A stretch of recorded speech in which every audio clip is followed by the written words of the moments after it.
Share the pride. The incredible story of the 1989 Saskatchewan Roughriders.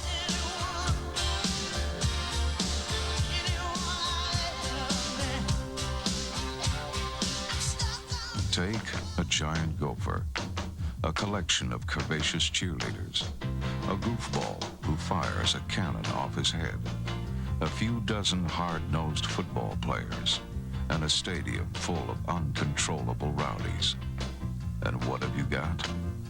Well, it's called Rider Pride. And it's as much a part of the good times as Molson Canadian, what beer's all about. The Saskatchewan Roughriders are a part of the Saskatchewan way of life. The team and their loyal fans enjoy a unique relationship. They have celebrated the good times.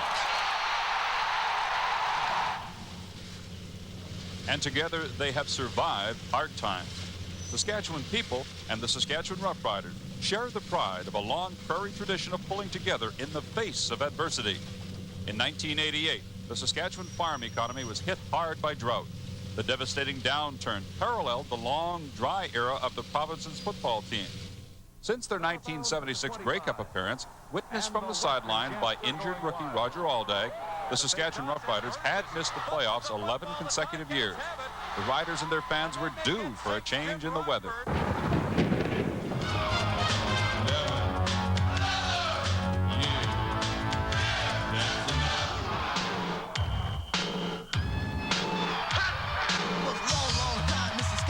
Since we've been playoff bound, Aldag and Alford are the only ones that were there and still around. Way back then, we were flying high. In 1988, Rider fortunes took an uphill swing. The team broke the long, dry spell with an impressive 11-7 record. The second-place finish rewarded the Riders' long-suffering loyal fans with a home playoff game. A classic cold-weather confrontation in the great tradition of Taylor Field postseason play. Playoff jitters hurt the Riders early when they turned the ball over on BC's first punt of the game. The Lions quickly capitalized. The BC Lions 2nd and 10 from the Saskatchewan 10. Dunnigan up under calling signals. Straight back to pass, pumps once, jumps up into the pocket. Willie run, Willie pass in the end zone. Streeter, touchdown BC. The Riders trailed 18-17 in the third quarter when the Lions' explosive running attack broke the game wide open. BC 1st and 10 from their own 54. Dunnigan hands off to Cherry, looking to the wide side. Cuts the corner. He's going. Albright and Chase down the sidelines. Cuts back inside. Suter takes him down at the 12. 44 yards the gain. Anthony Cherry. The Lions finished the drive on top 25-17. Early in the fourth quarter, the playoff Green Riders learned firsthand the demoralizing effect of being victims of a defensive touchdown in a playoff game.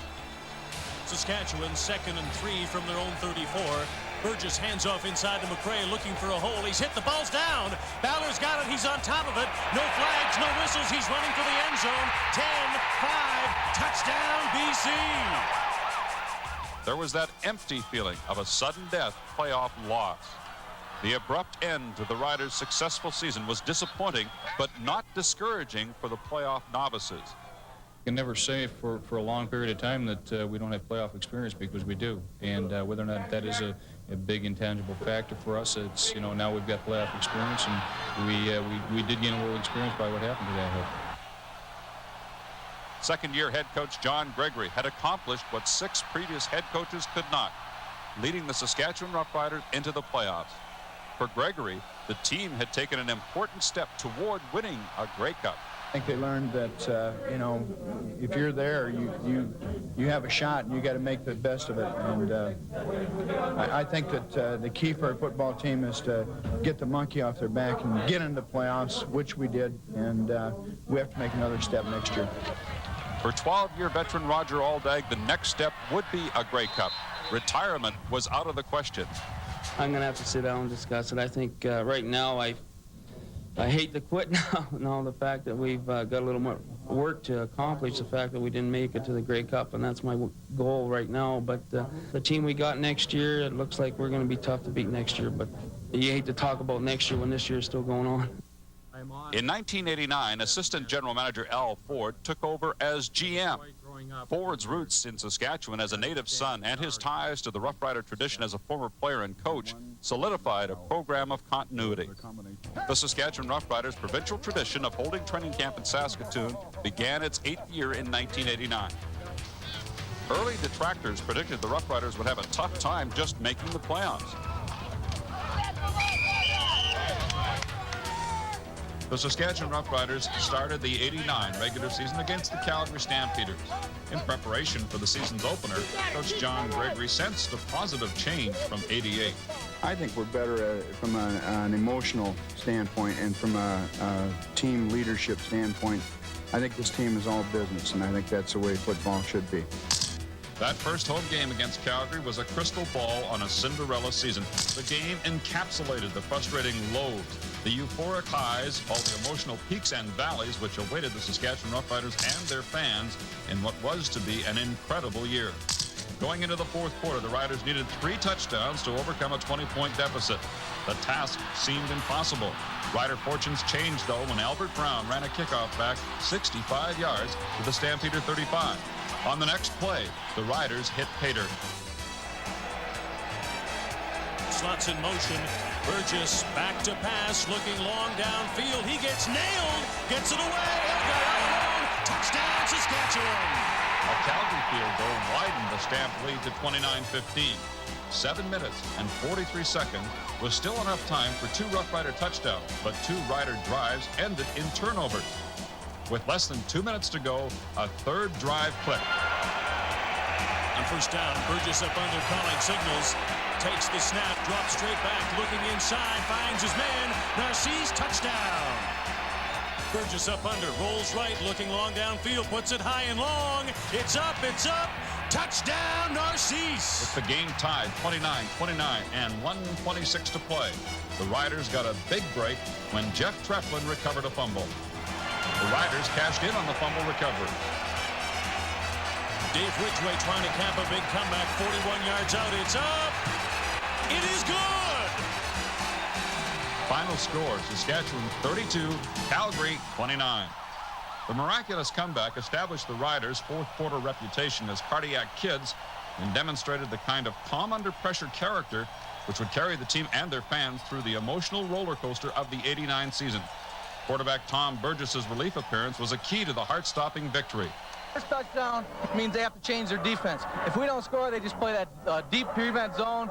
We never get anything done. We get the first touchdown in, then they have to start mixing up defense because they have to stop us. When they start mixing up defense, go man-to-man covering us, and we can play our game and win. The first touchdown, I beat him to the inside, and the second touchdown, I knew he was going to play the inside, so I went outside of him, and Tom Burgess made a good throw, and we had to do something right away. And never say never. The fat lady haven't sung yet. You know, that's one of the greatest comebacks I've been associated with. To put that many points on the board with 2.5 minutes to go is great. For us to know that we can come back from the mistakes that we made, to come back and really eke out the game was kind of nice. Dave Ridgway would face an almost identical situation 20 games later, but more would be riding on that outcome. The Riders' ability to overcome adversity was given another early season test the following week in BC Place. Short-staffed by injuries to Steve Crane and Dan Rasovich, the linebacking corps had to be shored up by the undersized Jeff Treflin. In BC Place, the Rider offense knew they had to pick up the slack for a weakened defense, and they did it with resourcefulness. 2nd and 1 from the 39, short yardage crew in. Burgess fakes the handoff, rolls wide side, looks for the outlet man. It's Jurison. 20, 15, 10. Ryan can't bring him down. Touchdown, Jurison. Final score, Saskatchewan 42, BC 37. The BC Lions would put Rider pride to a more severe test later in the season. A harbinger the Riders were in for a history-making season took place in Winnipeg. Winnipeg Stadium had been a Rough Rider graveyard in the 80s. The Green and White had not won there since 1981. On August 4th, the Rough Riders broke that losing jinx with more fourth quarter heroics.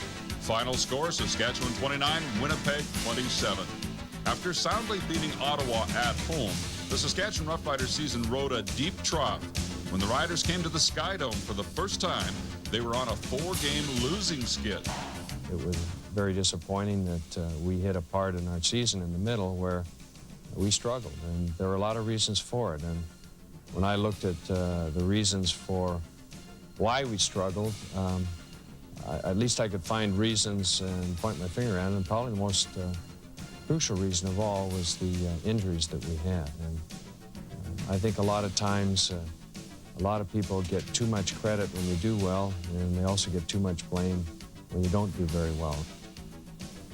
I think the best thing about our downtime was the fact that I think staffs and organizations, and actually the fans and a football team, is measured by how you work through the tough times.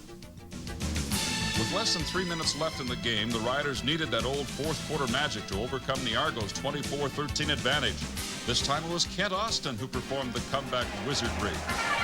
First and 10 from the 11. Austin back to pass, looking wide side of the field in the end zone for Elgard. What a catch!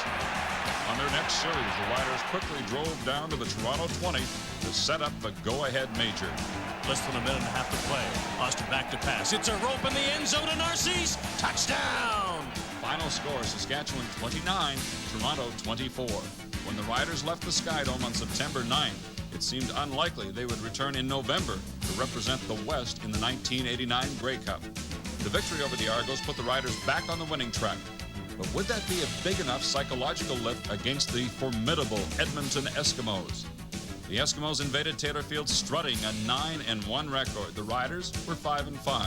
But the team was surprisingly confident they could exploit Edmonton's manic pit bull defense. Their strategy produced big dividends early. On only their third possession, the Rider offense executed one of the most exciting plays of the '89 season. Second and 7 from the 37. Austin from the shotgun, back to pass, over the middle, hits Fairholm, a finger tipper, splits the seam, it's a foot race to the end zone. Francis can't catch him, Wilson can't catch him, the Wheels take it in. The Riders held a 17-1 lead when the defense forced a big turnover. And rolling out wide side of the field, looking downfield, here comes the pressure, Jurison hits him, the ball goes loose, Goldsmith has got it on the 4. Nilson Jones scored on the next play. The Riders had Edmonton in a deep hole 24-1. The Edmonton game was one of the finest hours for the defense in 1989. And back to pass, here comes the inside pressure, Jurison's got him, takes him down, the Riders with 8 sacks on the day. Aided by a strong wind in the third quarter, Edmonton threw a scare into Rider fans with a 21-point burst. Early in the fourth, Edmonton added a field goal to put the Eskimos 8 points ahead going home. The Riders didn't panic, though. Instead, they maintained their poise and came back. Austin straight back to pass, looking down the sidelines, finds Narcisse. He's at the 30, the 20, the 10. He's taking it home. Touchdown, Narcisse. Final score, Saskatchewan 48, Edmonton 35. The Saskatchewan Roughriders had scored 48 points against the league's best defense, winning decisively. It was the Riders' best home field performance of '89. The satisfying victory was something the Riders would take with them into the '89 playoffs. Veteran Roger Aldag summed up the team's feelings. I think our whole group today played pretty well, and with our running backs, and Kent did just a super job getting rid of the football, and we ran the ball a little bit, and it's just a great win. The Saskatchewan Roughriders had shown themselves and their fans they may have the mettle of champions. Fresh from the Edmonton triumph, the Riders arrived in Lansdowne Park with a 6-5 record. The Riders were favorites to make it 2 wins in a row against the CFL's worst team, a team they had destroyed 58-22 August 7th at Taylor Field. Inexplicably, the wheels fell off the green machine. The team came up flat in Ottawa. First and 10 from the 32. Allen rolls out, looks long downfield, puts it up. Up it's got it! 30, 20, 10. Touchdown, Riders! Ottawa scored a touchdown and added the convert for a 9-point bulge. There were no fourth quarter miracles in Ottawa. It was an exasperating loss for the fans and their team. Inside of 2 weeks, the Riders had beaten the best and lost to the worst. The jury was definitely out on whether the Saskatchewan Roughriders were championship material. Many questioned the team's maturity. Proves one thing, we can play with the best and we can play with the worst. It comes back to that old thing you've been talking about all along. You're not good enough just to show up. You better be ready to play. No question about that. I think we have to learn to play hard every play, every game. You think they can learn that in time for BC? Well, they better. They will. They will play. It's a roller coaster. Another sudden drop waited just round the next hair-raising curve for Rider fans and their team. The loss to Ottawa was a new low for the 89 Riders, but on a crisp September night in Taylor Field, the Riders' season bottomed out against the BC Lions. The season's rubber match was a pivotal game for both teams. The Lions needed a win to keep their playoff hopes alive. The Riders wanted to eliminate the Lions and keep pace with second-place Calgary. In the third quarter, the score was 12-10 Riders when Albert Brown turned BC's threatening drive into a Rough Rider touchdown. Dunnigan overthrows Bellefontaine. Albert Brown right there, picks it off. He's got the length of the field to go. Only one man to beat. It's Matt Dunnigan. Dunnigan can't get there. Albert Brown will go all the way. Rider fans were in for a cliffhanger. Behind 30-26, quarterback Matt Dunnigan led the Lions' comeback bid to the Saskatchewan 53-yard line. With time for just one play, the Lions faced the impossible and hoped for the improbable. Then it happened. The unexpected, the unbelievable. Barring a penalty, this should be the last play of the game. Dunnigan back to pass the Hail Mary. Puts it up, looking for the crowd, and David Williams. Suter decks Williams. The flags go down. The instant replay shows Suter decks Williams and then takes the ball in the head. Lions get another chance from the 18. Dunnigan back to pass, looking for the big man in the end zone, Williams. It's up, the ball knocked away. Pass interference. Albert Brown called on the play. From the 1, Dunnigan, short yardage crew in, calling signals up under. Keeps it himself, bobbles the ball. Where is it?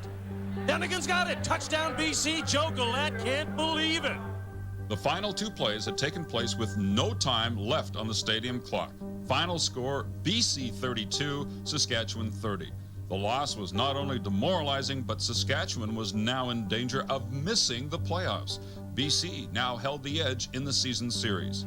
That stuff happens, you know, it's the Hail Mary pass to the right, and that's all you're hoping for, and, you know, all you got to do is let the guy catch it and tackle him, and the game's over with. If they didn't do that, okay, it's another chance. The shocking loss of what should have been a sure win was personally devastating to head coach John Gregory, who later described the defeat as the lowest point in his coaching career. After the loss, the stunned coach put on a brave face. You know, the easiest thing to do when you lose is to point fingers and to shuffle people, and I don't think that everybody makes mistakes. Richie Hall was a study in the emotional letdown felt by the entire team. I think we have a lot of character in this team, and we have a lot of confidence in ourselves. We're just beating ourselves this year, and until we eliminate those things, then we're going to continue to lose heartbreakers like this. Many fans and many media members thought the team would never recover from such a disastrous defeat. Irate fans wanted Glenn Suter railroaded out of town. The Riders' safety had to take his phone off the hook to avoid hate calls. Coach John Gregory's refusal to publicly finger Glenn Suter or any of his players as scapegoats for the BC loss helped make the BC debacle a turning point in the Riders' season. Instead of dividing the team, the BC loss had a unifying effect. The Rider team rallied together as a closer unit. Glenn Suter, coming off a personal low point in his career, reflected the entire team's attitude in resolving to leave behind the negative baggage of the BC loss in favor of a more positive approach.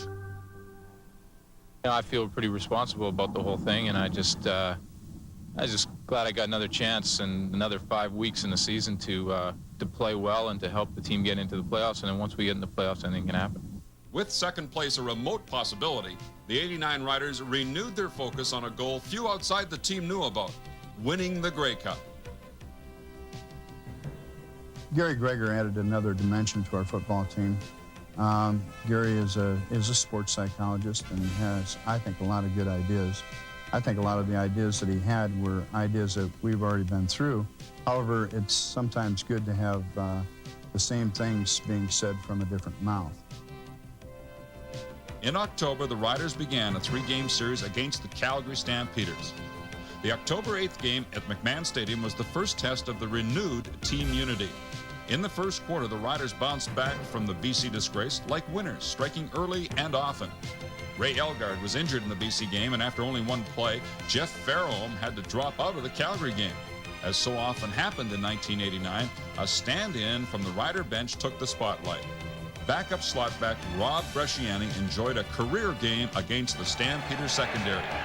Austin on 2nd and 5, dumps it over the middle to Tim McRae, bobbles the ball. Bresciani takes it away. Cuts by one tackler through another. Hits the seam. It's a foot race.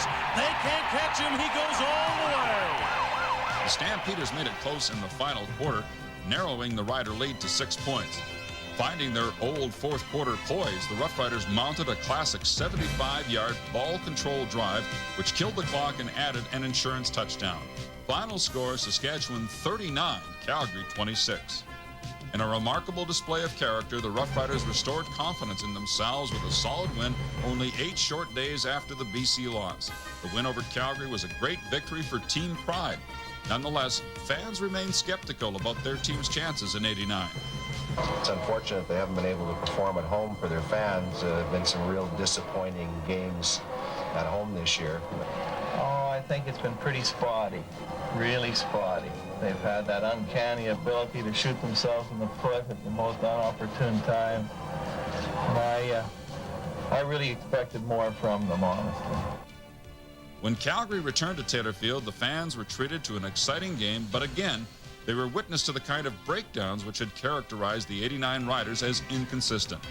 Baker the punt from his own 11. Laird gets a hand on it. The ball goes loose. Thurman's got it. Touchdown, Calgary. In the third quarter, a breakdown in the Riders secondary turned into a game breaker. The Rider fans had watched their final home game of the '89 season.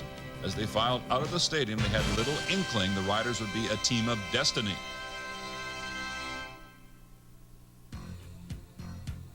In Calgary, for the second last regular season game, the Riders fanned hopes of a second-place finish with their third victory over the Stamps. Once again, the Riders drew strength from the bench and showed a lot of pride. Commonwealth Stadium, the home of the Edmonton Eskimos. Edmonton had not lost a home game all year. With the Riders missing 9 starters, the odds favored a season-ending perfect record. The Eskimos were looking to exact revenge for their September defeat in Taylor Field. The Roughriders stayed close for 1 quarter. In the second, Edmonton began to pull away with an 82-yard touchdown drive. At halftime, Edmonton led 21-9. In the third quarter, every Edmonton offensive play seemed to be a big play. And back to pass from his own 47. Pumps once, lots of time, lets it go long. Richards got it, 30, 25-20. He's going to walk in, nobody near him. And 1st and 10 from his own 45. Looks long downfield for Keith Wright, puts it up. He's got it. Turns, spins, heading for the end zone. He'll dance his way in. Keith Wright, touchdown. Austin hurt his knee in the Edmonton game. Tom Burgess finished the game, and that valuable playing time created the confidence in him for his relief appearance in the Western Final. Leading 42-10 in the fourth quarter, facing third down, Edmonton decides on running up the score. The final score, Edmonton 49, Saskatchewan 17. Edmonton had accomplished their goal of setting a new single-season standard, 16 wins. The Eskimos had easily destroyed the hobbled Saskatchewan club, but the Roughriders had their sights set on a much larger goal, winning the Grey Cup. The Riders finished the regular schedule with 9 wins, 2 below the '88 season and 1 place back in third. On the surface, the '89 Riders had taken a step back. But before the semifinal in Calgary, Coach John Gregory felt the team was moving forward. Not ready to play in the playoffs, and there's something wrong with them. They shouldn't be playing professional football. I sense with the players that, last year I think that they were just satisfied to make the playoffs. I don't think that would satisfy their appetite at all, and they appear to me to be very alert and ready to go in and beat Calgary. I think maybe last year, because it was our first time, there's a little bit more anxiety, throughout the squad. I don't feel that this year at all. I think the guys are pretty loose and ready to play. I think the guys around here are starting to see some people come back. The feeling's good. People are getting more healthy.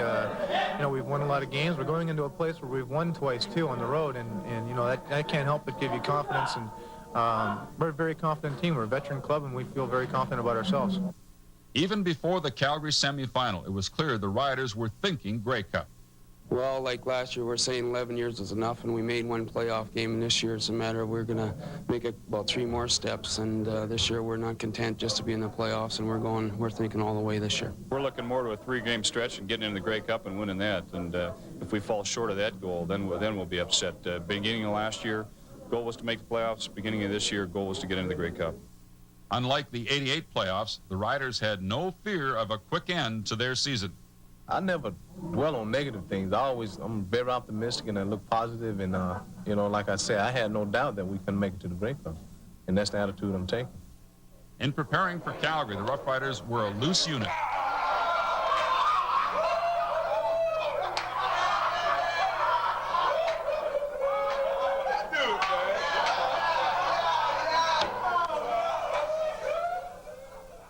After a season plagued with injuries, the Roughriders started to get healthy at the right time. Fairholm will be back, and I think that David Albright will be back, and possibly Steve Crane. The Western semifinal was the 5th time the Roughriders and Calgary played each other in the '89 campaign. The Riders had already won 3 of 4. The law of averages was against the Riders taking a 4th from Calgary to make it 3 straight in McMahon Stadium.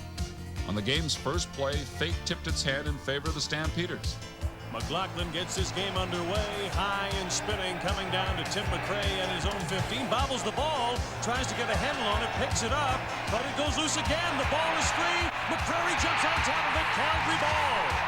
Calgary's first offensive series of the semifinal began at the Rider 6-yard line. In a great demonstration of championship grit, the defense dug in their heels and forced Calgary to take just a field goal. In the second quarter, the defense came up even bigger. Back to pass from his own 27, looking over the middle, looking for Toner. Suter tips it. Skipper picks it up 4 yards deep in the end zone.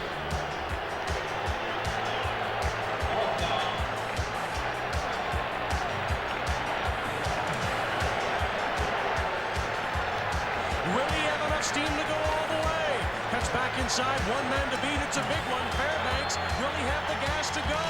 The answer, no! Skipper goes down. The Rider offense managed only a field goal, but the game was tied at 6. Momentum was now pushing the Riders. The pass defense continued to excel. Barrett, 2nd and 10 from the 40. Back to pass, looking over the middle in the hot pattern. Albright's got it, picked off up to the 45, the 40, 35. Barrett takes him down at the 30. Albright's turnover set up Tim McRae's first major. The ball-hawking defense got the ball back for the offense on Calgary's next scrimmage. 1st and 10. Barrett back to pass, trying to set up the screen, dumps it off. Jurison right there. The big defensive end intercepts it. He goes down. Bobby Jurison, interception. 8 plays later, the Riders scored another touchdown. 2nd and goal to go. Inside handoff from McRae, 4 yards. He walks it in. Touchdown. Inside of 7 minutes, the Rider defense created 3 turnovers, resulting in 17 points. At halftime, the Riders led 23-9. Calgary's offense depended on a strong ground game, but the Rider defense was equally tough against the run and pass in the semifinal. In the third quarter, the Stamps made their comeback move. 1st and 10 for Barrett. Rolling wide side of the field. Here comes the rush. Pumps once, lets it go long down the sidelines. He's looking for Willis. He's got it! 2 plays later, Martin scored a Calgary touchdown. After the convert, only 8 points separated the 2 teams. Defensive tackle Chuck Klingbeil replaced the suspended James Curry in the heat of the playoff race. Klingbeil handled the pressure with the enthusiasm of a rookie and the big play poise of a veteran. Danny Barrett had to leave the game for good with a broken ankle in the 4th quarter. The pressure of a playoff comeback rested on the shoulders of rookie pivot Terrence Jones. 2 plays later, Terrence Jones showed grace under pressure. Jones back to pass on 2nd down, stops in the pocket, sprints outside, still looking long, looking, heaves it long and hard in the end zone. Zeno's got it, touchdown, Calgary takes the lead. Trailing 26-23 with 2:24 left, the Roughriders season was in jeopardy. The veteran team was confident there was still enough time to win. Like they had done so many times in 1989, the Roughriders took control of their destiny in the dying minutes of the 4th quarter. In the season's most intense drive, Kent Austin relied on unlikely heroes to make clutch plays, something he would do again 2 weeks later. Jeff Bentram also made a diving catch at the Calgary 50, a key 2nd down conversion which kept the winning drive alive. After an incomplete pass, the Riders were 2nd and 10. With the clock ticking down on the Riders' '89 season, in an obvious passing situation, the stage was set for the play from the bench. 2nd and 10 from the 50. Austin back pass. Draw inside. Big hole up front. Walling goes through the hole. Ellingson takes out 2 Stamps, 1 block. Nothing but room. 10, 5, touchdown Walling.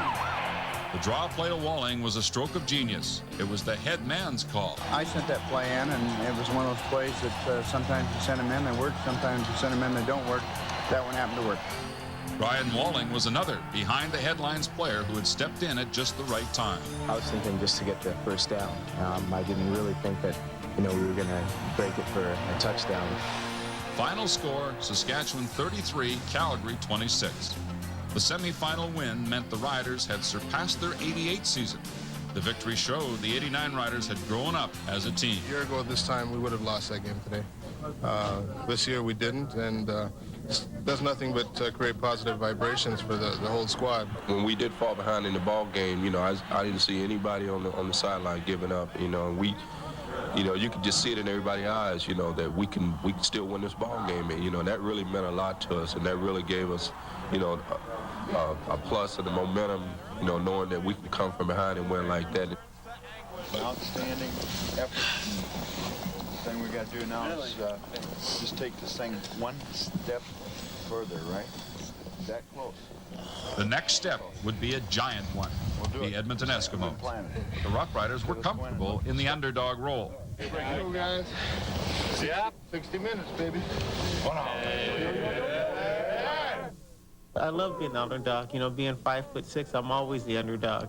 But I feel good about our chances, and I feel good about, where we're sitting right now.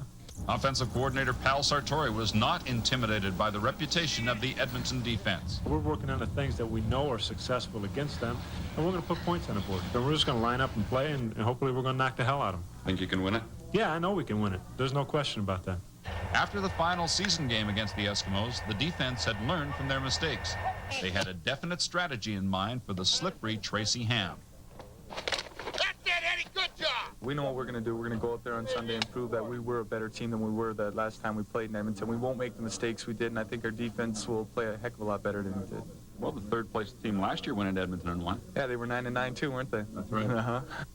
In time for the Western Final, the Riders were getting more starters off the injured list. An unexpected bonus was Ray Elgard returning after a 6-week injury. In Edmonton, the Western Final was viewed as a mere formality in the Eskimos' ascent to coronation as 1989 Grey Cup champions. The Riders would be merely token opposition, lambs for the slaughter. The Edmonton Sun cartoon was a gift-wrapped motivational tool for John Gregory, who pinned it up in the locker room before the final. Edmonton defensive tackle John Mandarich proved Eskimo overconfidence was peaking at the right time. Well, I don't care what they put on the bulletin board. It's what they put on the field that matters. And, they're scrambling right now. They're trying to use whatever they can to get themselves ready, and I don't give a damn because we're ready and we can't wait till Sunday rolls around because, we want them to come in here and we're going to show them what we're all about. Man, that is a big... From the outside, nobody was giving the Saskatchewan Roughriders a chance. A Rider victory would be the upset of the decade. Inside the locker room, a quiet confidence was growing. It's interesting in the fact that they're going to play a 16-2 team, but our players, every one of them, and I think a lot of times you can get a feel after you've been in this business a long time, you look guys in the eye and say, well, what do you think? And they say, I think we can win. Every single one that I've talked to says that, and they look at it, and they don't look down when they say it, or they don't look with a big question mark. They look at me and I think that they feel that they can beat Edmonton. We're at the height of our confidence, and I think that we can go in there and beat the Edmonton Eskimos. Can you win it? Darn right we're going to win it. The opening series set the tone for an Edmonton rout. The Eskimos' first touchdown drive was so effortless, any prospect of a Rider upset seemed even more outrageous. Ham on first down, back to pass, looking on the sidelines. Tony Hunter there, he's got it at the 40, turns it up and run out of bounds. After an incomplete pass, Tracy Ham challenged the Riders' game plan to defense his ad-lib running. First and 10 from the 34. Ham back to pass, looking, can't find anybody. Tucks it down, he's going to run up to the 35, the 30, slides in, the gain of 18 for Ham. Defensively, it's very simple. Keep Tracy Ham in the pocket. Simple to say, hard to do. First and 10 from the 15. Ham back to pass. The drive going along nicely. Ham rolling out, dumps it off to Marshall. He's got it at the 5. Skipper with the tackle. First and goal to go from the 4. Ham up under, calling signals. He pitches out to Taylor. Ambrosi is there. Marshall's there. Taylor puts his head down. Powers in for 6. The Edmonton defense looked equally awesome when the Rider offense got the ball for the first time. It's in motion. Makes the snap. Here comes the rush. Flags already. Austin squirts outside looking for room. Can't find any. Sacked. On Edmonton's second drive, the Eskimo offense was clicking again. 2nd and 10 from the 53. Ham back to pass. He's got time. Steps up in the pocket. Delivers. Looking for Ellis. He's got it. Turns it up inside the 30. Run out of bounds. This drive ended in a Jerry Korrick field goal. With only 7.5 minutes gone in the first quarter, the Roughriders were down 10-0. After the Edmonton kickoff, the Rider offense started moving the ball. The Rider offense put the team in Dave Ridgway's field goal range. Ridgway from the 44. The ball is down, into it, it's up. It is good. Edmonton's third drive did not have that smooth rhythm. Tracy Ham felt the brunt of the Riders' new blitzing strategy. 1st and 10 from their own 53. Ham looking over his troops up under, calling signals. Straight back to pass. He's got time. Here comes the pressure. Sacked. Dan Rasevich. The loss is 6. We felt to control Edmonton and control their offense, we had to make Tracy Ham a passer rather than a great scrambling quarterback, which he is. And we felt to do that, we had to fill all lanes, in other words, all gaps with our blitzes, and overemphasize contain so that he didn't have a place to pull it down and run the ball. He had to become a drop-back passer. And heading to the line, barking signals as he goes. Here comes the blitz, everything in the kitchen sink. Ham goes down, Lowe with the sack with help from the gang. Eddie Lowe's sack was a prelude to his biggest play, the turning point of the Western Final. At the Rider 30, Edmonton was still in position to add to their 7-point lead. Edmonton faced 2nd and 14, and then it happened. The hit. Edmonton 2nd and 15 from the 30. They come up to the line. And calling signals up under. And back to pass. Here comes the blitz backside. He's decked! Ball goes loose. Albright's got it. Ambrosi can't catch him.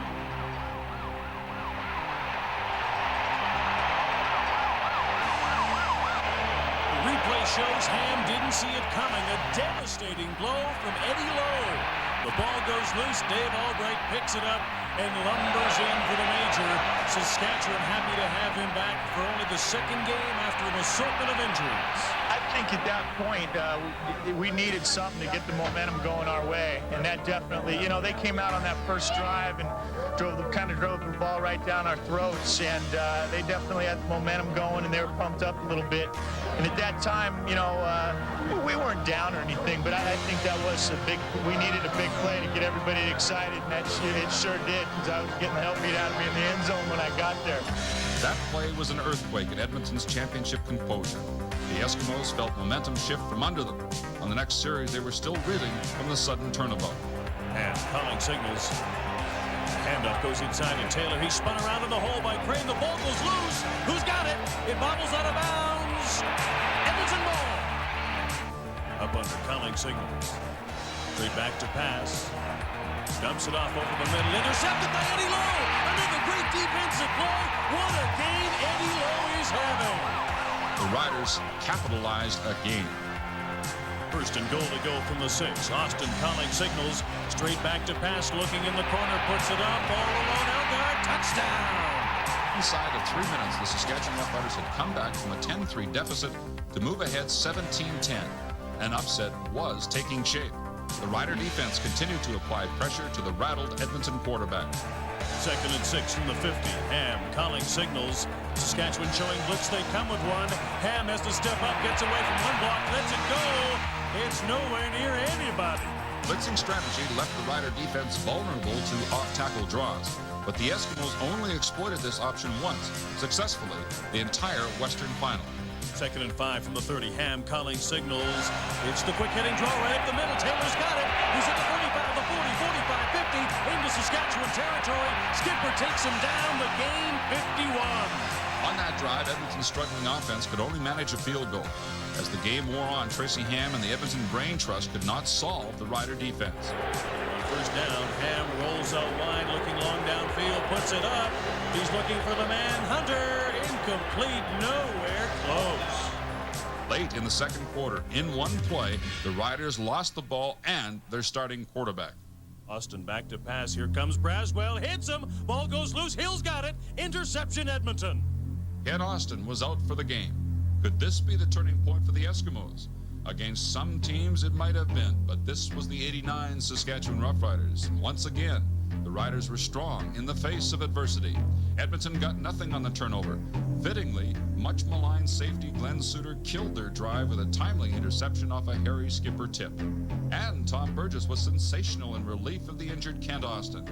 Halftime, Saskatchewan 17, Edmonton 13. After some halftime adjustments in the dressing room, Edmonton's offense fashioned a comeback touchdown drive. And calling signals back to pass. Here comes the blitz. He gets out of the pocket, tries to dump it off, gets it to Taylor. He's got it at the 45, the 40, looking for outside running room. Jurison dives, can't get him. Cuts it up inside the 30, run out of bounds by Skipper. First down from the 10. Ham calling signals. Takes the handoff inside. Will it be the Hambone pitch? No, keeps it himself, goes in. Touchdown Ham. Edmonton regained the lead at 2017. The jubilation would be short-lived. With over 25 minutes left in the game, it was Edmonton's last touchdown of the fabled Eskimo season. The Rider defense reasserted their domination on the next Edmonton drive. Second and 5, back to pass. And find a receiver. Here comes the blitz. Goldsmith drops him. Loss is 5. The Eskimo defense continued their blitzing game plan, and Tom Burgess couldn't be happier. Past the midway point in the third quarter, Burgess found his big play range. Second and 10. Burgess back to pass. Delivers as he's hit. The ball is up. Fairholm breaks away. He's got it. Off the kickoff, the surging Riders recovered another Edmonton fumble. Saskatchewan's Rookie of the Year, Tanao Alapate, rocked Keith Wright.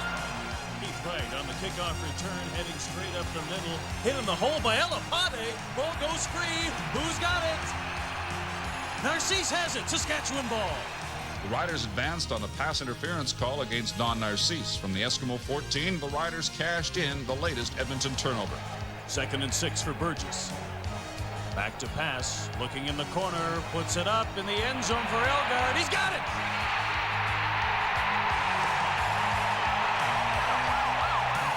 Let's look at the replay. Burgess with lots of protection rolls out, looks in the end zone, puts it up, and a great athletic move. Elgard taking it away from Stanley Blair. Fans all over Saskatchewan cheered Elgard's sensational catch. For the '88 Shenley Award winner, the touchdown was a sweet moment. Elgard had rebounded from an average season and a possible season-ending injury to help lift his team to a Grey Cup berth. The Riders were ahead to stay 31-20. In the fourth quarter, a promising Edmonton push only yielded a point when the CFL's leading scorer, Jerry Korrick, kicked a 41-yard single on a field goal attempt. Starting at the Rider 35, Tom Burgess engineered a back-breaking fourth-quarter drive. Burgess on first down. Straight back to pass, fakes the pitch, looks over the middle, dumps it to Elgard. He's got it. Bull straight ahead, extra yardage on extra effort. Later in the drive, Tom Burgess caught the hard-driving Edmonton defense flat-footed. Second and 13. Burgess hands off inside to Milson Jones, straight up the gut. 20, 15, 10. He goes down inside the 10. Milson Jones. On a third down gamble, Saskatchewan turned over the ball on the Edmonton 3-yard line. But the 11-play, 74-yard drive had run down the clock and put Edmonton in poor field position. The Eskimos reached their own 40 in 2 plays, but the comeback once again hit a snag, the '89 Saskatchewan Roughriders. Relentless Rider defense trapped the Eskimos in their half of the field for the remainder of the game. And second and 10. Back to pass. Forced out of the pocket. Here comes Suter. Drops him for a 1-yard loss. For Glenn Suter and his teammates, the against-all-odds victory was very rewarding. Suter's outstanding late-season turnaround in his on-field performance mirrored the dramatic season reversal of the whole team. First and 10. Ham calling signals. Back to pass. Here comes the blitz. The pressure's there. Pitches out to Taylor. The ball goes loose. He's got it. Dropped for a loss. Who else? Glenn Suter. Edmonton's fourth-quarter comeback never materialized. In the end, an Edmonton victory was just a fantasy. The Rider triumph was the reality. The '89 Riders had confounded the experts with a decisive 31-20 win right in Commonwealth Stadium. For quarterback Tom Burgess, the Eskimos' aggressive defense was tailor-made for his big play style. I really think that playing Edmonton, even though I didn't beat him when I was here earlier this year, I really think it's a good matchup for me because I like to use the inside receivers, I like to throw against man-to-man, and I love to throw against blitz. And it gives me that confidence that I know I'm in my niche when I play against a team like that. Well, I really think it's a field position we got from our defense because our defense just played super the whole day, and they just kept giving us a ball in great field position, and we were managed to score there a few times, and I just give all the credit to our defense. They beat us with that safety blitz, and whether it was up the middle or outside, and then they brought a will. We just did not pick it up, and I don't know why, because we were ready for it. We knew it was coming, so it's difficult. Nobody gave us a chance, and they're a great team. The media didn't give us a chance, nobody in Canada, but nobody in this room believed that we couldn't win. We had a lot of confidence. You know, they talked a bit during the week. We just kept quiet, and, you know, actions are louder than words, and we came out on top today. Hey, you know, I mean, I learned obviously something, you know, this week. You know, I guess you're never told to learn something, and, you know, I was vocal, but, you know, that's just my personality. I mean, you know, I don't know if, you know, that was the difference or what. I mean, but... You know, I told the guys, go ahead and celebrate tonight, but after tonight, then we get ready. We are not just going to the Grey Cup. We're going to win the Grey Cup. That's... You bet! We can't be satisfied with just this. It was all hail the conquering heroes when the Saskatchewan Roughriders touched down in their home province. The Regina airport was crammed with 2,000 football fans who shared the pride of the Saskatchewan Roughriders on winning the team's first Western Division title in 13 years. At Taylor Field, John Gregory meets the players for the first time after the Roughriders had won the West. What a great win for you. What a great win for the Saskatchewan people. What a great win for our staff and organization. The Saskatchewan Roughriders' long, hard fight against incredible odds earned the team a Grey Cup berth. For Coach John Gregory, the achievement was a testament to the team's inner strength. And I think the measure of a team is not how you play when you're ahead, but how you play when you're behind. We got to bring the Grey Cup back to Saskatchewan where it belongs. Before flying to the Grey Cup, the Roughriders were honored at a City Hall pep rally in Regina. Hundreds of fans turned out to show their favorite team. They were behind them in their quest for the Grey Cup. At least one fan was looking for the Riders to clean up in Toronto. After many strange twists and turns, the long and winding road of the storied '89 Riders season had brought the Saskatchewan Roughriders back to the Skydome and the National Classic, the Grey Cup. Standing in the Skydome on the eve of his first Grey Cup game invoked a gee-whiz reaction in starry-eyed Ritchie Hall. I still can't believe we're here. You know, we've had such a up and down season, and a lot of times it looked real bleak that we would maybe even be in the playoffs for a while, and then, you know, we weren't healthy too much, and now that we're here, it's like a dream come true, like fantasy world or something. 4 weeks before I was in and I was just sitting back and wondering, you know, how do you get there? You know, and so I'm not, you know, we're finally here, and we're just going to come out Sunday and, you know, play as best as we can. For every CFL player, training camp opens with the promise of a Grey Cup season. For center Mike Anderson, the Riders' appearance in the 1989 Grey Cup fulfilled his own preseason prediction of a Rider Grey Cup berth. Michael, now you're here. I mean, we've been talking to you off and on all season long, and I think you're probably the first one I've talked to this year that actually brought up Grey Cup. And you had this in the back of your mind all season long, didn't you? Well, I think we did after last year. I think the biggest lesson, I've said it all year long, that I think we realized is, first of all, we can make the playoffs. Second of all, when we do, we've got the experience now to realize that it's a 3-game season. Playing in their first Grey Cup, could the Rider players handle the pregame fanfare and the pressure of the media crunch and stay focused on the Grey Cup? I think that the players have handled the distraction quite well. In Toronto, the town was taking on a definite shade of green. It's been a wonderful Grey Cup week. I think the Saskatchewan Roughriders being here in Toronto, there's never been so much green all over Toronto.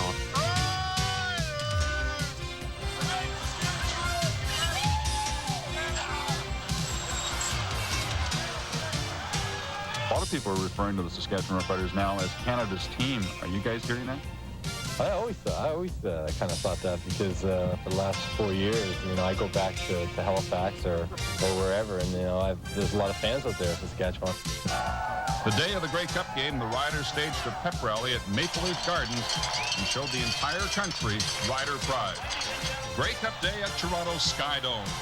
The Saskatchewan Roughriders meet the Hamilton Tiger Cats. The last time the two teams played each other in a Grey Cup, Hamilton won a heartbreaker on Ian Sunder's final play of the game field goal. In 1989, the two teams who survived the football season's worst torrential downpour were opponents in the first Grey Cup played in the fair weather environs of Toronto's Skydome. November 26th was a fortuitous date for the Roughriders. The last time a Grey Cup had been played on the 26th was in 1966, the only time the Saskatchewan Roughriders had won the Cup. The gap between the only Cup win and the 1989 game was 23 years, 23 being the retired number of Rider quarterback great Ron Lancaster. General manager Al Ford played on the 1966 team. 1989 was his first year as Roughrider GM. It's for real. The Saskatchewan Roughriders are in the Grey Cup at last. What happened in 1989 to transform training camp dreamers into a team of bona fide Grey Cup contenders? I think a couple of years ago, that was one of our main problems, is to try to get people to focus on how to play and how to win. And certainly we really haven't felt that they had to work any harder, because they've always been very hard-working players, but they had to play smarter, actually, and do the same things they've been doing, only play a little smarter and turn themselves loose a little bit. Well, on our team, we have, especially defensively, we have certain types of players that are, not very hooray type guys, but it's an attitude that an individual has to take, and I think that's what we've done as a unit. And we've looked at ourselves, and like I said, we're just playing for each other. You can look back from our training camp and say it all really started there. We worked hard during training camp, and it kind of carried over into the season. You're right, you do have to pay that little extra price, and I think we did, but we still have just a little bit more to go. We're here for one reason and one purpose only, and that is to win the Grey Cup. And that's foremost on everybody's mind. We didn't play all year and go through what we did to just get here. We want to win this game, so, everyone's going to be ready to play. Now I'm hungry to hopefully win the thing. I don't want to come here and lose.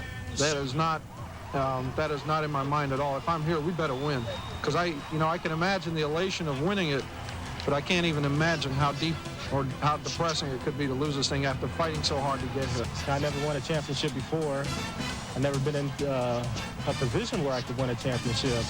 Right now, I can see in each and every player that they have that ring in their eyes, and so that's definitely what we're shooting for right now. Almost everybody on our team except for Milson, has never been in the Grey Cup, and so it is the ultimate goal for anyone playing in the CFL. And I've been in the league 7 years, and a lot of guys have been here for a number of years, and we finally made it, and now we want to make it good. After a week of practice and media interviews, the Saskatchewan Roughriders and Hamilton Tiger Cats laid a season of hard work on the line in what was to be a history-making Grey Cup game. Big game jitters hit the Rider offense, and the first drive sputtered. 2nd and 10 from the 27. Austin back to pass. Here comes the rush. Looking for the outlet man. Throws it way over Milson Jones' head. On their second drive, Hamilton's offense moved the ball with authority. Kerrigan on first down. Back to pass. Turns to the sidelines. Lets it go. Zatelny's got it. Wiggins with the tackle. The Tiger Cats worked their way to the Rider 35 before Paul Osbaldiston attempted his first field goal in what would be a flawless afternoon. Dylan holding. Osbaldiston from 42 yards out. It's up. And it's good. In the Riders' next series, Kent Austin was stung by an old nemesis. Frank Robinson, he's a load out there at that linebacker for us. Austin 1st and 10 from the 46. Back to pass. Sprints outside, looking underneath. Delivers the ball. Robinson intercepts it at midfield. Cuts back up inside, gets to the 50, and goes down. Milson Jones with a tackle. On defense, defensive back Harry Skipper knew his Grey Cup assignment. Covering Tony Champion would not be easy. It's going to be tough. The guy, he has the best stats in the league this year. So, it's going to take a lot of concentration to try and, I don't think we can shut the guy out, but we just got to try hard and train him. Don't let him just run crazy on the field. And 2nd down, Kerrigan back to pass. Quickly finds Champion up at the 45, turns, heads for the sidelines. Skipper in pursuit, takes him out of bounds, and Champion appears to be hurt.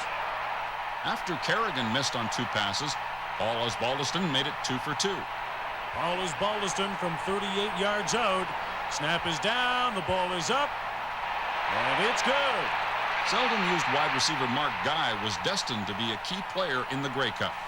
I think we need to get the ball to Mark Guy this week and make sure he gets involved in the flow of the game and just go from there.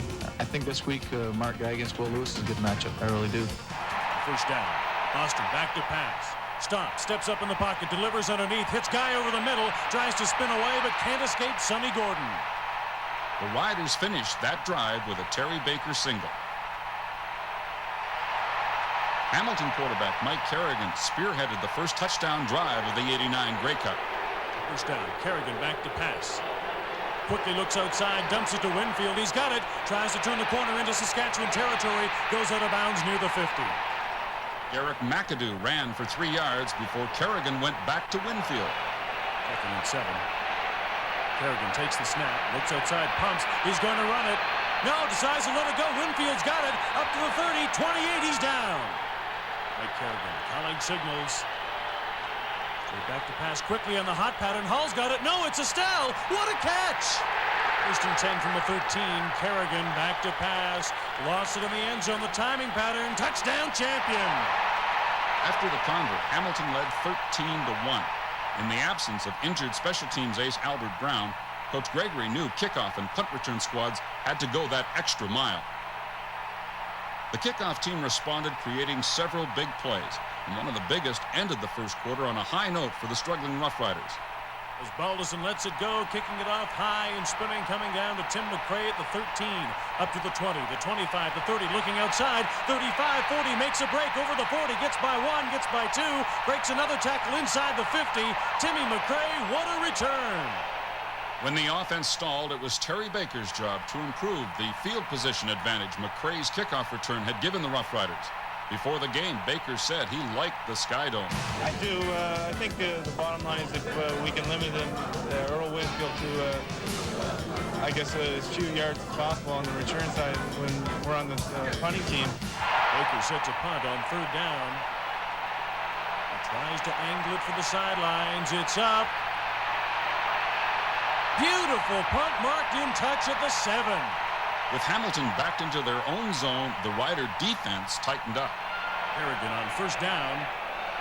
Got 2 backs in tight in an I formation. Tommy up to block. Hand off to McAdoo. Nowhere to go. Vince Goldsmith and a green wall saying hello. The Rider offense came to life when Kent Austin ignited the passing attack. I think it'd be Hamilton throwing the ball. Just because, I'm not saying that we can't run, but it's tough to run on them. They're so good up front. They've got such great down linemen.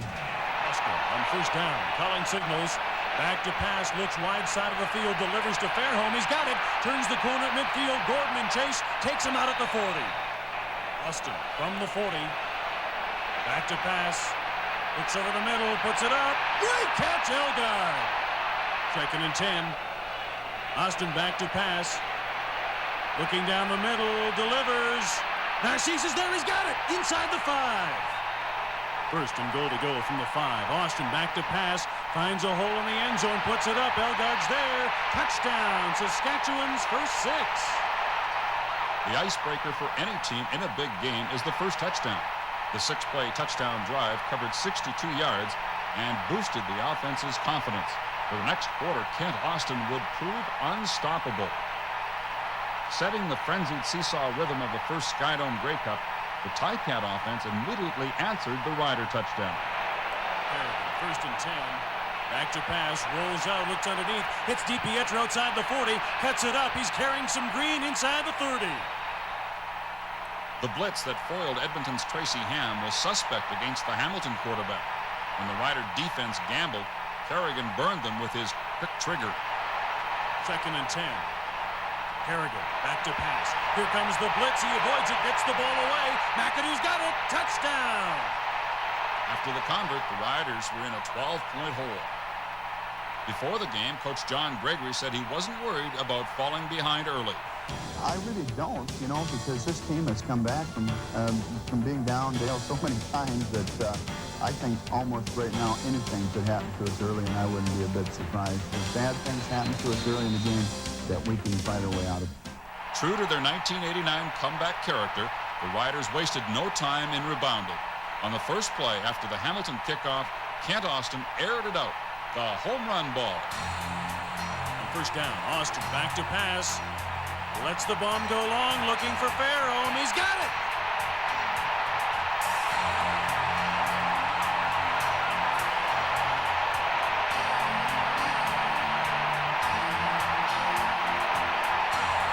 In a season of making big plays on a bad ankle, Jeff Fairholm had saved one of his best for the Grey Cup. The Riders' quick strike did not break Hamilton's offensive momentum.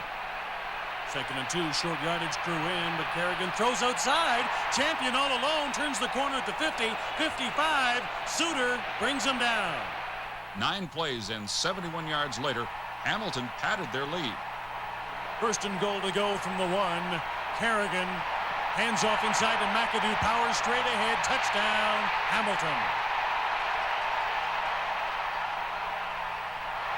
The Riders' comeback heart paced another scoring drive. In the team's 89 tradition, another platoon hero made a timely contribution. Backup slot back James Ellingson was an important target in the touchdown march. 2nd and 10, Austin straight back to pass. He's got lots of time, delivers it over the middle. Ellingson's there, he's got it at the 50. After completions to Elgard and Narcisse, Austin again hooked up with number 85. Austin again on 2nd and 10. Goes straight back to pass. Again, right over the middle. Again, it's Ellingson. He's got it inside the 20. 1st and goal to go from the 5. Austin back to pass. Looking in the end zone, delivers. Narcisse has it on the goal line. No sign yet from the official. Is he in or is he not? Yes, touchdown Saskatchewan.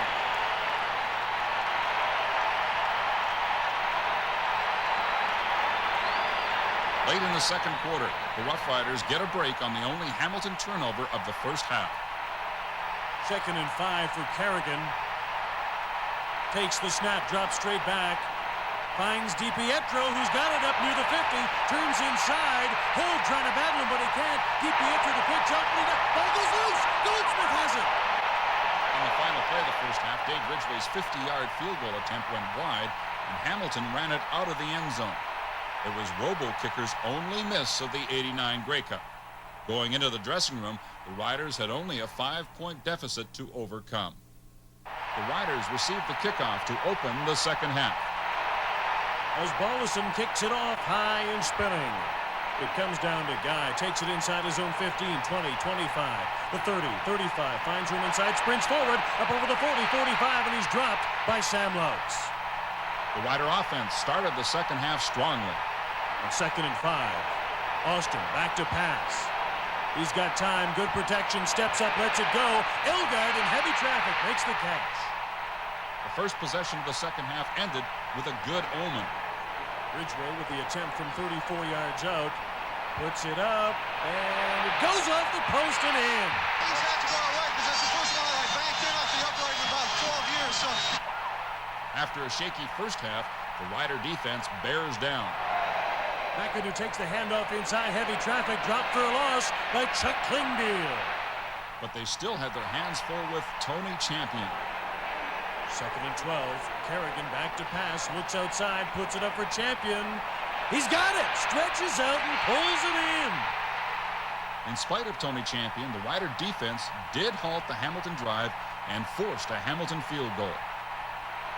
In the spirit of 1989, the Rider supporting cast always came through. On Grey Cup Day, Mark Guy rose to the occasion as an important receiver and showed unexpected flair on special teams. His 36-yard kickoff return put the Rider offense in great shape at their own 54. 1st and 10 from the 51. Austin back to pass. Looks over the middle, hits Tim McCray, makes one miss. Inside Hamilton territory, Frank Robinson brings him down at the 41. Corbin sacked Austin to put the Riders out of field goal range, one of the few times Hamilton penetrated the Roughriders' solid pass protection. Terry Baker won the battle of field position with a seeing eye punt. Baker to punt on 3rd down from his own 45. Puts it up high and long. Great booming punt. Lands down around the 15, rolls and bounces, goes out of bounds, into touch at the 3. Great punt. The defense kept the Ticats pinned down. 1st down at the 3, inside handoff goes to McAdoo. The ball is stripped, it goes loose. He jumps back on top. Kerrigan gave the Rider defense and their fans a big play scare. On second down, Kerrigan straight back to pass. Looks long down the sidelines. Atilny wide open. Too far. With the pressure of punting from his own end zone, Paul Osbaldiston had to make an unexpected split-second decision. On third down, Osbaldiston to kick from his own end zone. The snap is high. Will he get the ball away? No, Steve Wiggins there forcing the safety. Hamilton 30, Saskatchewan 27. After the Hamilton kickoff, the Riders regained field advantage in one play. 2nd and 8 from his own 35. Austin calling signals. Back to pass, looking on the sidelines. Hits his man. Narcisse, he's got it!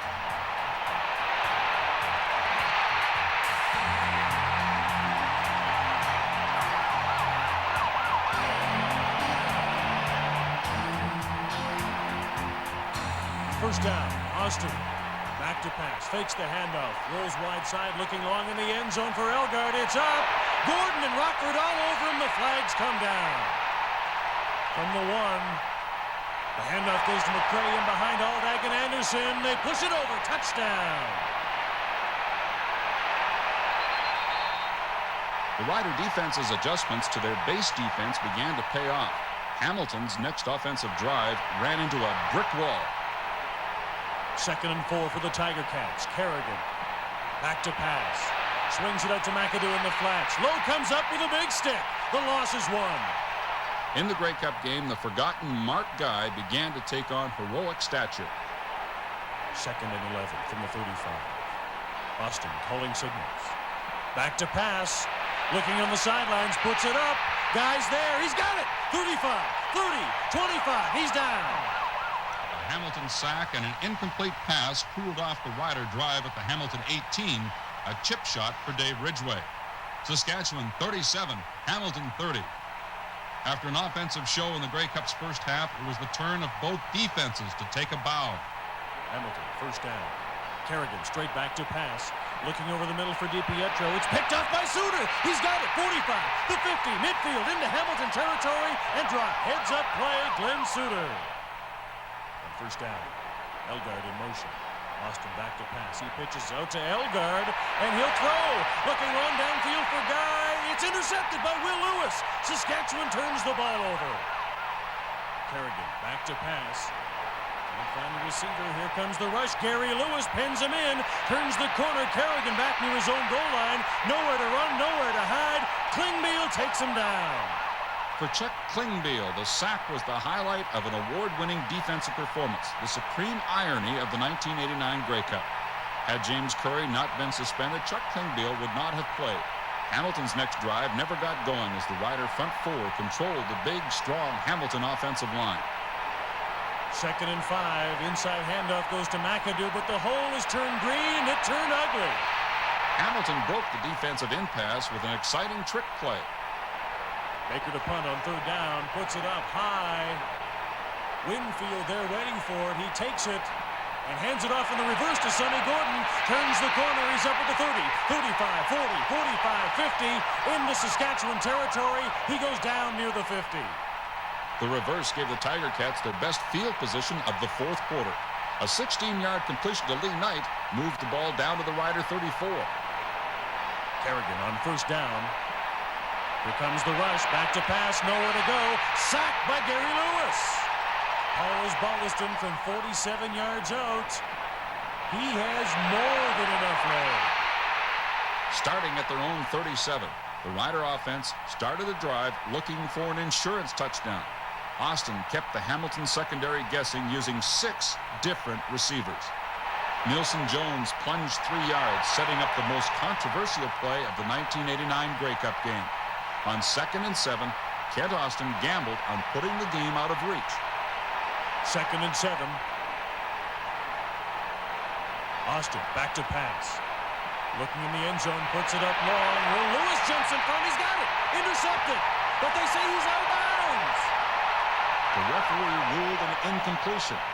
Coach Al Bruno complained loudly that his team had been robbed of an interception. On an offensive risk, the Riders had broken even. Ridgway came on the field to provide the insurance the Riders would need. For Ridgway, the 20-yard field goal was a tune-up for glory. His 1989 curtain call was still to come. Saskatchewan 40, Hamilton 33. 1:57 was left in the 1989 Grey Cup when the Hamilton offense regrouped for a comeback drive. A 9-yard completion to DiPietro and a 6-yard run from McAdoo set up Hamilton's first down play from the Saskatchewan 42. Kerrigan on first down. Back to pass. Looking long for Champion. Skipper's there with them. It goes incomplete. Champion complaining. No flags, though. Al Bruno was outraged that no interference penalty was called. On the next play, the Ticats drew a flag. Kerrigan back to pass. Looking downfield for Winfield. Wiggins all over him. The flags come down. With Hamilton facing third and goal, the Saskatchewan Roughriders were one play away from winning their second Grey Cup when it happened. The impossible. The Tiger Cats gambling on third down. Kerrigan back to pass. Looking in the end zone for Champion. An incredible twisting catch. Touchdown, Ticats. Champion's feat seemed more amazing later when it was learned the Hamilton wide receiver had played most of the game with broken ribs. Suddenly, the game was tied. Gregory knew with 44 seconds left, there was still time to win. After conferring with the coach, Kent Austin went into the Rider huddle. Well, the first thing that went through my mind, obviously, was here we go again, a typical Saskatchewan football game in which we were put in a situation where we had to have a last-second drive or a last-minute drive to win. It was an unbelievable catch by Champion. And I think the thing that's really good to remember or something that we need to keep in mind is the fact that the guys didn't let that catch deflate them and take the wind out of our sails and say, well, we're just going to go into overtime. They went out on the field, and I looked in everybody's faces, and they were really concentrating because we'd been there quite a few times in the last 2 years in the same type of situation. Austin calling signals 2nd and 10 from his own 36. Back to pass. Looking down the sidelines over Pete Gittopoulos. He's got it. Elgard, first down. What happened, and what we've had success with here in Saskatchewan in our offense, is the continuation on the out and up by the slots. In other words, we'd run the post, and then the slots would run down the sidelines, which is the play that Tommy hit Jeff Fairholm on in the Edmonton game. So when we stopped the guy on the sidelines, the defensive backs continue to run thinking it's going to be a deep route, and the slot sits there all by himself on the sidelines, and that's what Ray ran. He ran a great route. 1st and 10 from the 54. Austin calling signals. Straight back, turns to pass. Looking down the middle, hits Guy. He's rocked, but hangs on. First down, a gain of 18.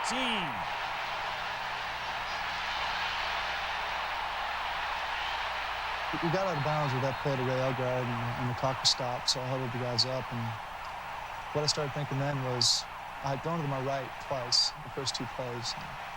We've had a tendency here over the last couple of years to be very right-handed in our passing game. And I thought it would be best to change them up and go back to the wide side of the field and use Mark Guy or Jeff Fairholm and throw to my left. Especially in a situation like that, I felt like Hamilton would probably overplay the right side of the ball and covering Narcisse and Elgard. So I came back and just tried to run a deep in route to Mark Guy, and he ran a great route. And the ball probably was a little late, but Mark made a good catch on it, and their safety came in and put a good hit on him, but he held on to the ball. 1st and 10 from the 36. Austin straight back to pass, looking on the sidelines for a Guy again. He's got it, first down.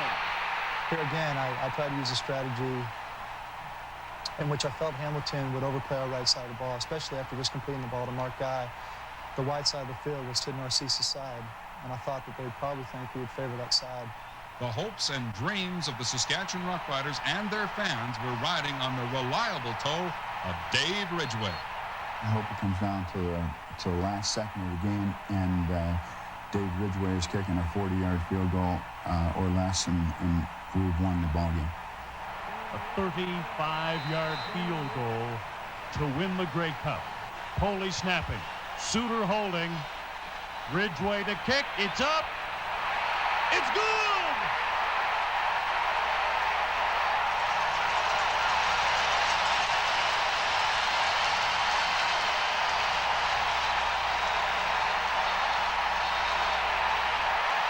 After the glorious field goal, there were still 2 seconds remaining. Nothing was a formality in the Riders' weird and wonderful 1989 season. It's all over.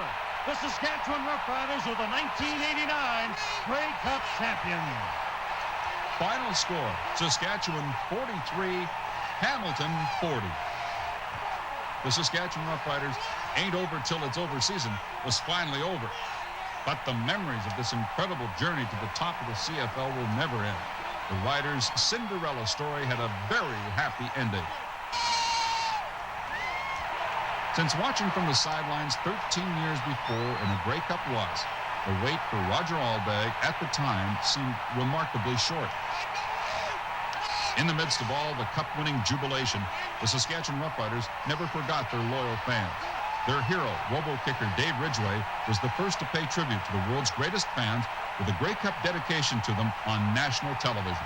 Yeah, I want to dedicate this to the people of Saskatchewan because they've hung with us for an awful long time. What can you say about our fans? They're fantastic. You know, they're so fantastic. I'm a little worried about what they're doing to my house right now because after we won last week, I had stuff all over my house. Back in Saskatchewan, fans spilled into the streets to celebrate the first Saskatchewan Roughrider Grey Cup victory in 23 years. When the Saskatchewan Roughriders returned from the heady glory of a Grey Cup win, their extended family of Roughrider fans welcomed them home in that special Saskatchewan way. 17,000 people came to Taylor Field on a wintry night to thank their favorite team for giving them a memorable year and to share the pride of bringing home the Grey Cup. Can't believe all these people came out to greet us. This is unreal. I don't think you'd find this anywhere else.